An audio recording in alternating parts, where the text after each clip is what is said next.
حضرت غوث پاک کی کرامت بے مثال ہے۔ ایک بار کی بات ہے، حضرت غوث پاک رحمۃ اللہ علیہ کا ایک مرید تھا۔ اس مرید کے گھر ایک بیٹی پیدا ہوئی جو جنم سے ہی معذور تھی۔ نہ ہی اس کے پیر تھے، نہ ہی دونوں ہاتھ تھے، نہ وہ چل سکتی تھی، نہ ہل سکتی تھی، بس ایک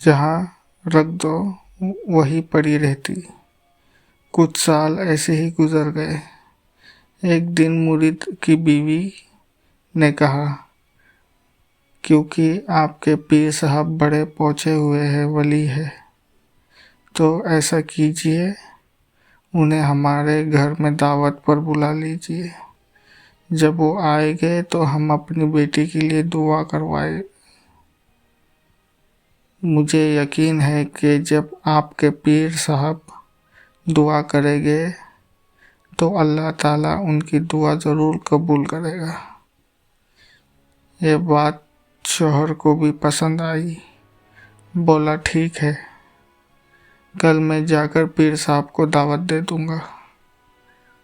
ادھر یہ میاں بیوی گھر میں بیٹھے باتیں کر رہے تھے، اور ادھر